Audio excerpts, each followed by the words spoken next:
Nem olhe na minha direção. Estou uma coisa. Como vai a senhora? Falei. Fiz menção de me levantar e tudo, mas o professor Antolini me segurou pelo paletó e me obrigou a sentar. Ela estava com a cabeça cheia desses rolos de ondular cabelo e nem um pingo de pintura. Não estava nada bonita, parecia um bocado velha e tudo. Vou deixar isso aqui. Sirvam-se à vontade, falou. Pôs a bandeja na mesinha do centro, empurrando para o lado um montão de copos. Como vai sua mãe, Holden? Muito bem, obrigado. Não a tenho visto ultimamente, mas a última vez... Querido, se o Holden precisar de alguma coisa, está tudo no armário da roupa de cama, prateleira de cima. Vou me deitar, estou exausta, ela disse. E dava a impressão de estar mesmo. Será que vocês dois sabem arrumar o sofá sozinhos? Pode ir dormir descansada que nós cuidamos de tudo.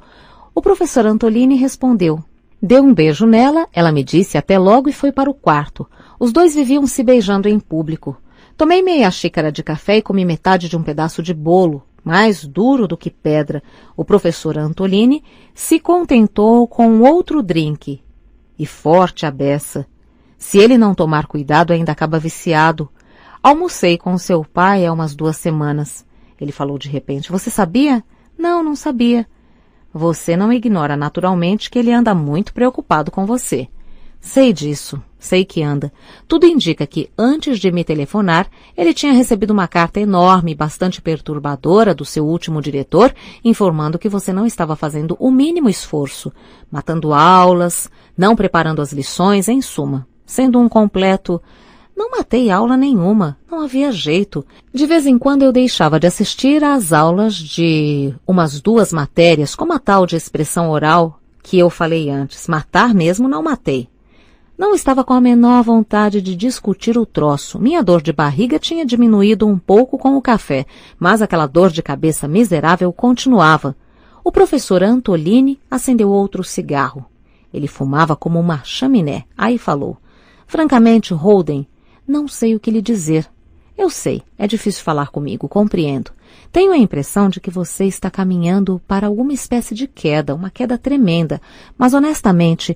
Não sei de que espécie. Está me ouvindo? Estou. A gente via logo que ele estava procurando se concentrar e tudo.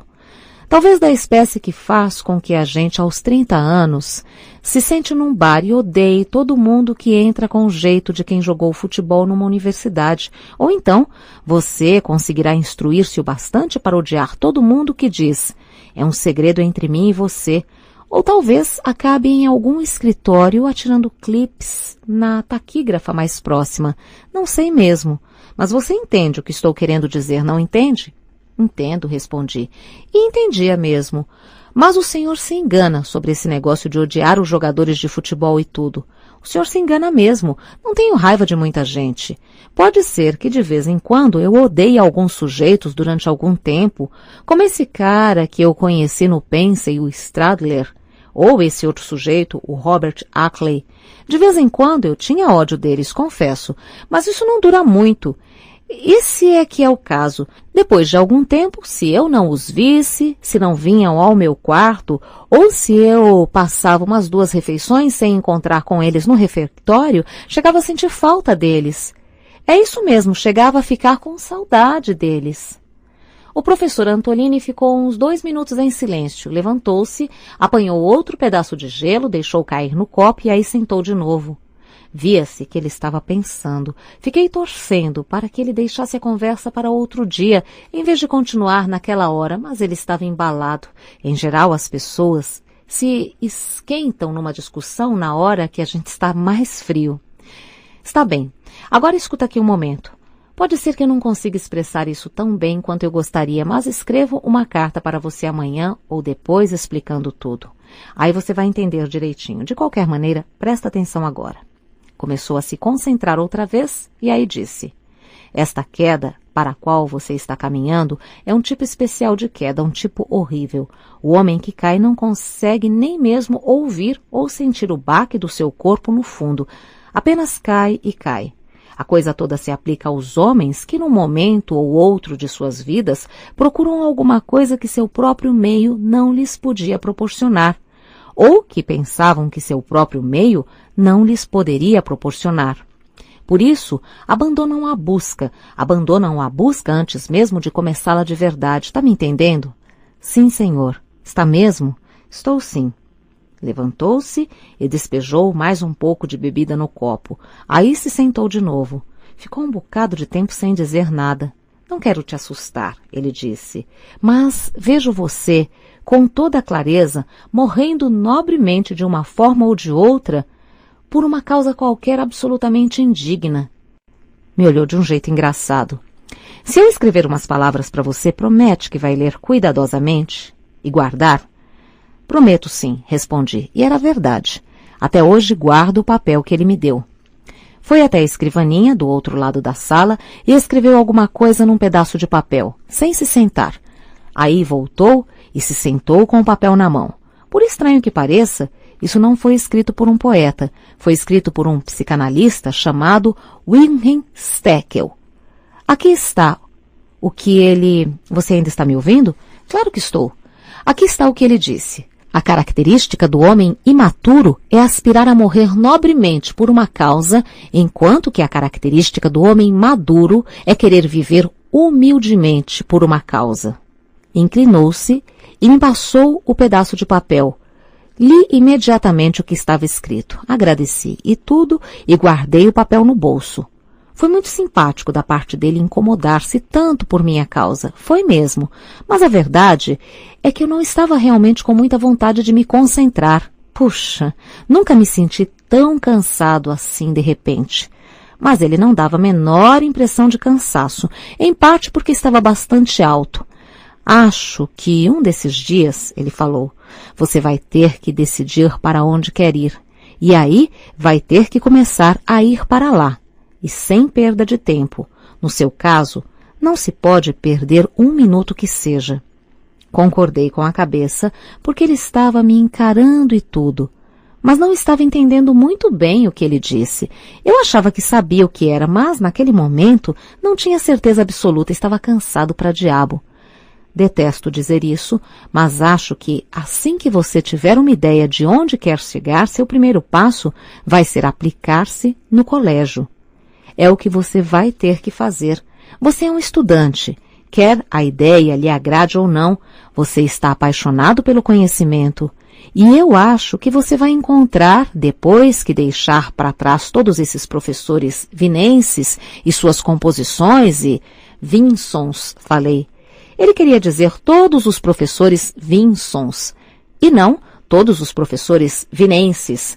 Mas eu não devia ter interrompido. Está bem. Os professores Vinsons, na hora em que você conseguir deixar para trás todos os professores Vinsons, você vai começar a se aproximar cada vez mais, isto é, se você quiser, e se procurar, e se tiver paciência de esperar, da espécie de conhecimento que será muito, muito importante para você.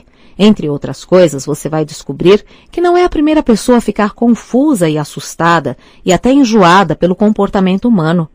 Você não está de maneira nenhuma sozinha nesse terreno e se sentirá estimulado e entusiasmado quando souber disso. Muitos homens, muitos mesmo, enfrentaram os mesmos problemas morais e espirituais que você está enfrentando agora. Felizmente, alguns deles guardaram um registro de seus problemas.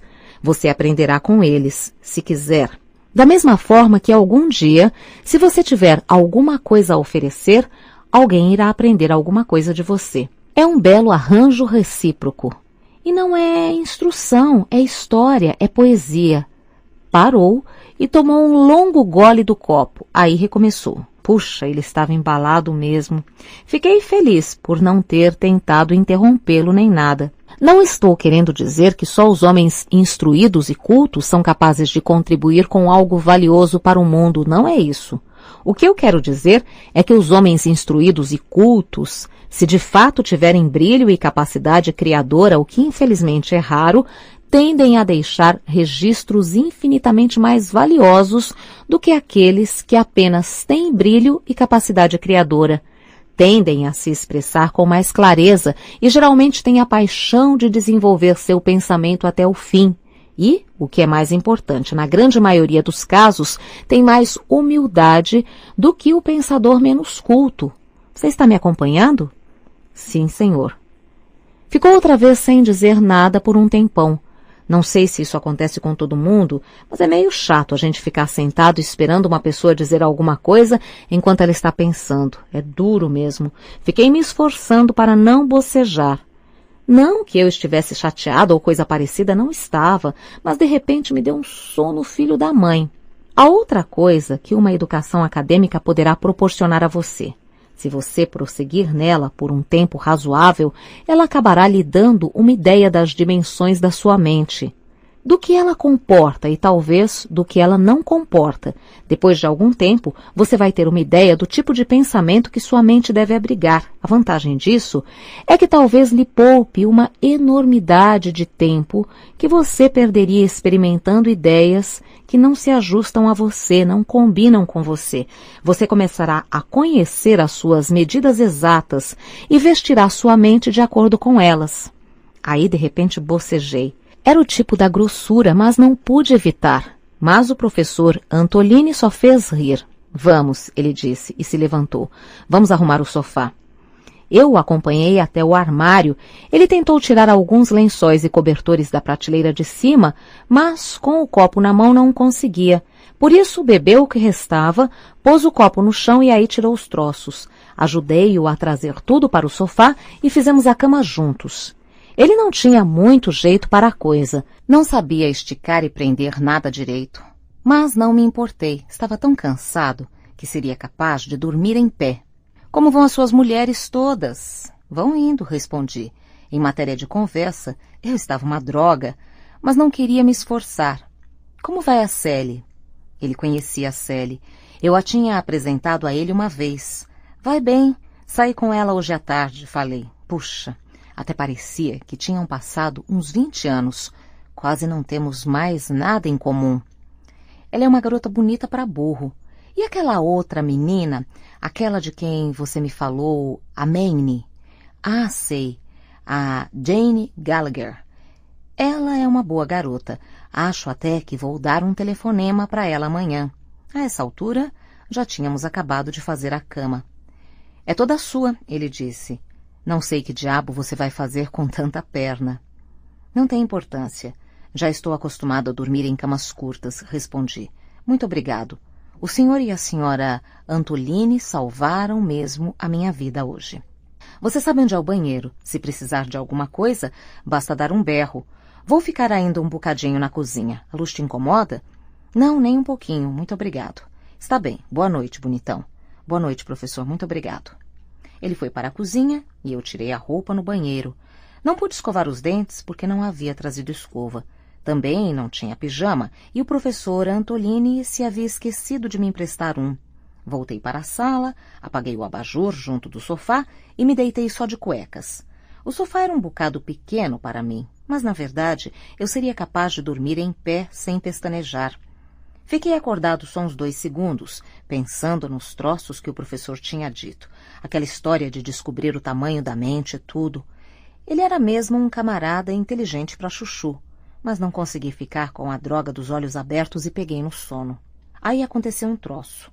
Não gosto nem de falar no assunto. Acordei de repente. Não sei que horas eram nem nada, só sei que acordei. Senti uma coisa na minha cabeça, a mão de uma pessoa. Puxa, fiquei apavorado para diabo. Num instante, vi que era a mão do professor Antolini. Sabe o que ele estava fazendo? Estava sentado no chão, ao lado do sofá, no escuro e tudo, e estava assim me fazendo festinha ou um carinho na cabeça. Puxa, devo ter dado um pulo de uns 1000 metros. Que negócio é esse? Nada. Estou sentado aqui admirando. Que há, afinal? Perguntei de novo. Não sabia que droga ia falar, estava confuso para burro. Que tal falar um pouquinho mais baixo? Estou só sentado aqui. Está mesmo na hora de ir embora, falei. Puxa, como eu estava nervoso. Comecei a vestir a porcaria das minhas calças no escuro. Quase não acertava de tão nervoso. Conheço mais tarados nas escolas e tudo do que qualquer pessoa, e eles sempre resolvem ser tarados na hora que estou por perto. Onde é que você tem que ir? Ele me perguntou. Estava tentando aparentar muita naturalidade, controle e tudo, mas não estava natural coisíssima nenhuma, no duro. Deixei minha bagagem e tudo na estação. Acho melhor ir buscar. Todos os meus troços estão lá dentro. As malas vão estar no mesmo lugar amanhã de manhã. Agora trata de voltar para a cama. Também vou me deitar. Que houve com você? Nada. Só que todo o meu dinheiro e meus troços estão nas malas. Volto daqui a pouco. Apanho um táxi e volto num instante. Falei. Puxa, estava me embaralhando todo, no escuro. O problema é que o dinheiro não é meu, é da minha mãe e eu... Não seja ridículo, Holden, volta para a cama. É o que eu vou fazer também. O dinheiro está bem seguro até de manhã. Não, fora de brincadeira, tenho que ir, tenho mesmo. Tinha quase acabado de me vestir, só que não achava a gravata. Não me lembrava onde tinha deixado a droga da gravata. Vesti o paletó e tudo sem ela mesmo. O professor Antolini estava sentado agora na poltrona grande, um pouco afastado de mim, me espiando. Estava escuro e tudo, e não dava para vê-lo direito, mas eu sabia que ele estava me olhando, sem a menor dúvida. E também continuava bebendo. Dava para ver a mão dele, o copo de estimação.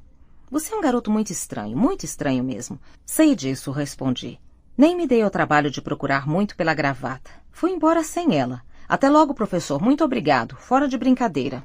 Ele me acompanhou até a saída e, quando chamei o elevador, continuou parado na droga da porta. Ficou só repetindo aquela história de que eu era um garoto muito estranho mesmo. Estranho uma ova. Ele ficou esperando a titica do elevador chegar. Juro que nunca vi um elevador demorar tanto em toda a droga de minha vida. Eu não sabia que porcaria ia dizer enquanto o elevador não vinha, e ele continuava ali, em pé. Por isso falei, vou começar a ler uns bons livros, vou mesmo. O negócio é que eu tinha que dizer alguma coisa. Era uma situação embaraçosa para burro. Apanha tua bagagem e volta correndo para cá. Vou deixar a porta só encostada. Muito obrigado, até logo. Até que, enfim, o elevador tinha chegado. Entrei e desci. Puxa, eu estava tremendo, feito um desgraçado, e suando também. Quando me acontece um troço assim, meio tarado, começo a suar como um filho da mãe. Esse tipo de coisa já me aconteceu mais de 20 vezes. Desde que eu era garotinho, não aguento isso. 25. Quando cheguei lá fora, o dia estava começando a clarear. Fazia também um frio desgraçado, mas até que me senti bem de tão suado que eu estava.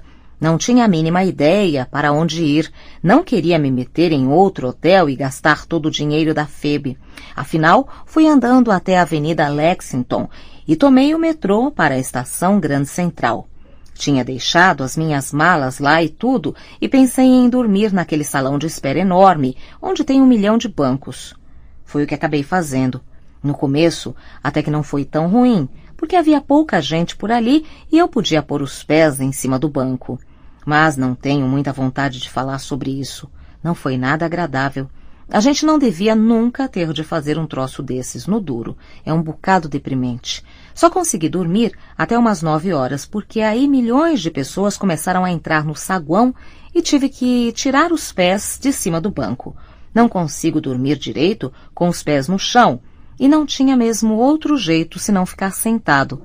Ainda estava com dor de cabeça, só que agora pior ainda, e acho que nunca me senti tão deprimido em toda a minha vida. Bem que eu não queria, mas comecei a pensar no professor Antolini e no que ele ia ter que dizer à mulher quando ela visse que eu não tinha dormido lá nem nada. Essa parte até que não me incomodava muito, porque eu sabia que o professor Antolini era bastante inteligente para inventar alguma coisa para dizer a ela. Podia dizer que eu tinha ido para casa ou coisa parecida. Essa parte não me preocupava muito. O que me chateava mesmo era esse negócio de eu ter acordado e encontrado o professor fazendo festinha na minha cabeça e tudo. Chegava a pensar que podia ter sido um engano meu e que, afinal de contas, ele não estivesse me fazendo um carinho aviadado. Talvez ele só gostasse mesmo era de fazer festinha na cabeça da gente enquanto a gente dormia. Como é que se pode ter certeza de um troço desses? É impossível. Comecei até a pensar se não devia pegar minhas malas e voltar para a casa dele, como havia dito que ia fazer. Pensei que mesmo que fosse viado, ele tinha sido um bocado bom comigo, nem tinha se importado de eu telefonar tão tarde para ele e me havia dito que fosse imediatamente para lá se quisesse. E tinha tido um trabalhão para me aconselhar sobre aquele negócio da gente descobrir o tamanho da nossa mente e tudo. E foi o único sujeito que chegou perto daquele garoto, o James Castle, no dia em que ele morreu. Pensei nisso tudo. E quanto mais pensava, mais deprimido ficava. Comecei a achar que talvez eu devesse voltar para a casa dele. Possivelmente, ele só estava mesmo me fazendo festinha na cabeça à toa, sem maldade nenhuma. Mas quanto mais eu pensava no troço todo, mais deprimido e confuso ia ficando. Para piorar tudo ainda, meus olhos estavam me incomodando um bocado. Estavam irritados e ardendo pela falta de sono. Além disso, eu estava começando a ficar resfriado e não tinha nenhuma porcaria de um lenço no bolso. Tinha alguns na mala, mas não estava com a mínima vontade de tirá-la de dentro do armário de aço e abrir ali, bem na frente de todo mundo. Alguém tinha deixado uma revista no banco ao meu lado e comecei a ler, achando que assim ia parar de pensar no professor Antolini e num milhão de outras coisas, pelo menos durante algum tempo. Mas a porcaria do artigo que comecei a ler quase que me fez sentir pior ainda. Era sobre os hormônios. Mostrava a aparência que a gente deve ter, a cara, os olhos e tudo, quando os hormônios estão funcionando direito. E eu estava todo ao contrário. Estava parecendo exatamente com o sujeito do artigo que estava com os hormônios todos funcionando errado. Por isso comecei a ficar preocupado com os meus hormônios. Aí li outro artigo sobre a maneira pela qual a gente pode saber se tem câncer ou não. Dizia lá que se a gente tem alguma ferida na boca que demora a sarar, então isso é sinal de que a gente provavelmente está com câncer. E eu já estava com aquele machucado na parte de dentro do lábio há umas 2 semanas. Por isso imaginei que estava pegando um câncer. A tal revista era um bocado boa para levantar o moral da gente. Acabei parando de ler e saí para dar uma volta. Calculei que devia morrer dentro de uns 2 meses, já que estava com câncer. Foi mesmo. Eu estava certo de que ia morrer. Evidentemente, essa ideia não me deixou muito satisfeito. Estava com jeito de que ia chover, mas saí andando assim mesmo, em parte porque achei que devia comer alguma coisa. Não tinha a menor fome, mas achei que precisava pelo menos me alimentar um pouco. Quer dizer, pelo menos tomar algum troço que tivesse umas vitaminas. Por isso comecei a andar na direção leste, onde tem uma porção de restaurantes baratos, porque não estava a fim de gastar um dinheirão.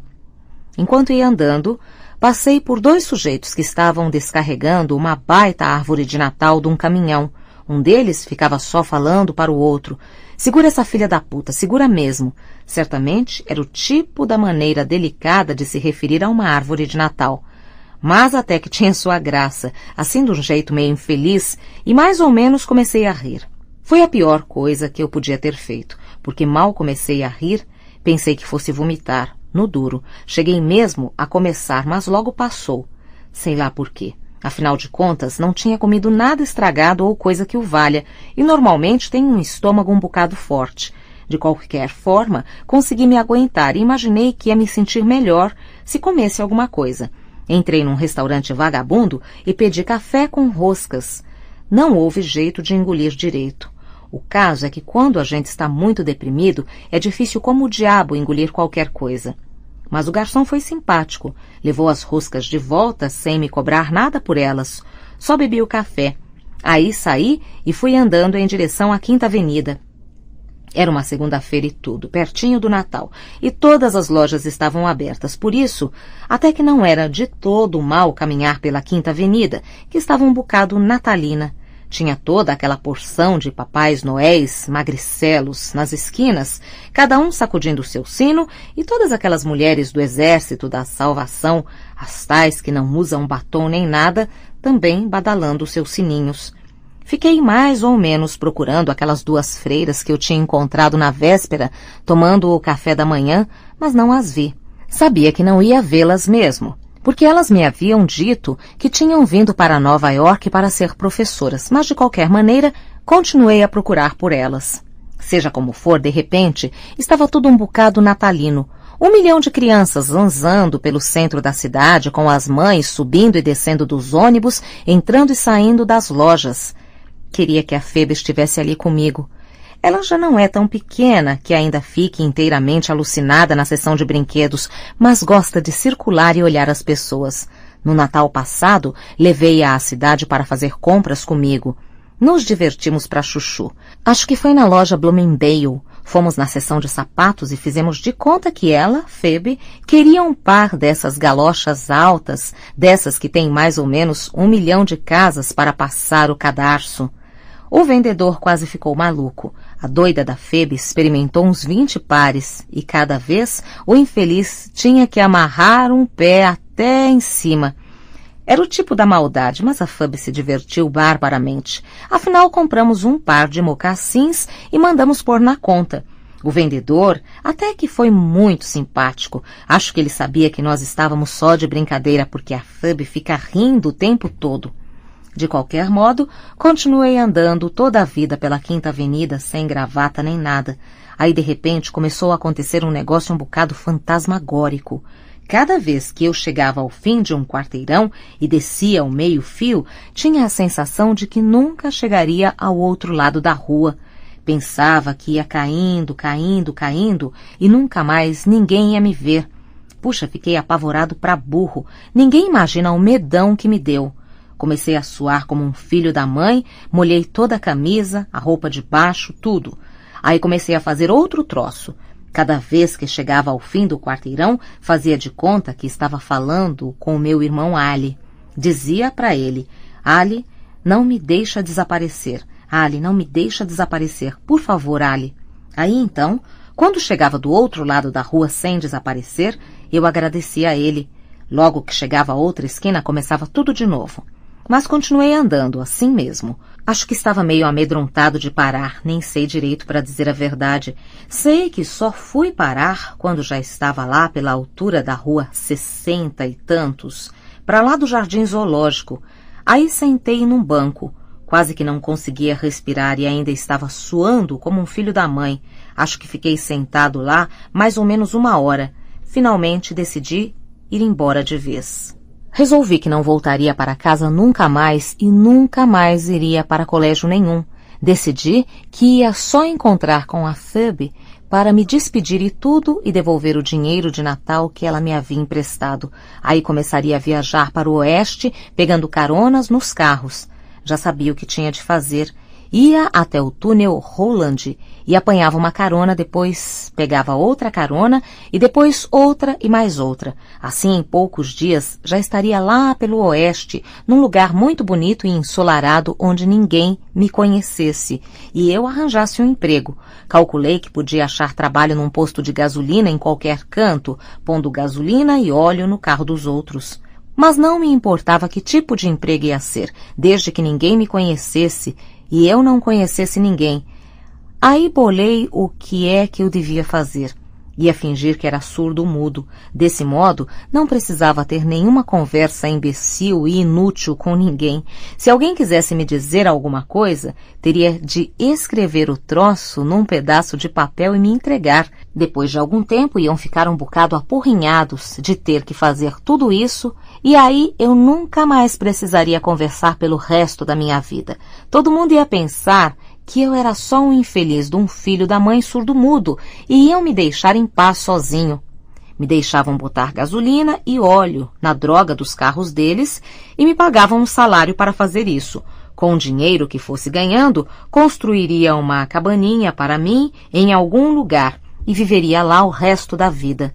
Ia fazer a cabana bem pertinho de uma floresta, mas não dentro da mata, porque ia fazer questão de ter a casa ensolarada para burro o tempo todo. Cozinharia minha própria comida e mais tarde, se quisesse casar ou coisa parecida, ia encontrar uma garota bonita, também surdo-muda, e nos casaríamos. Ela viria viver comigo na cabana e se quisesse me dizer alguma coisa, teria de escrever numa porcaria de um pedaço de papel, como todo mundo.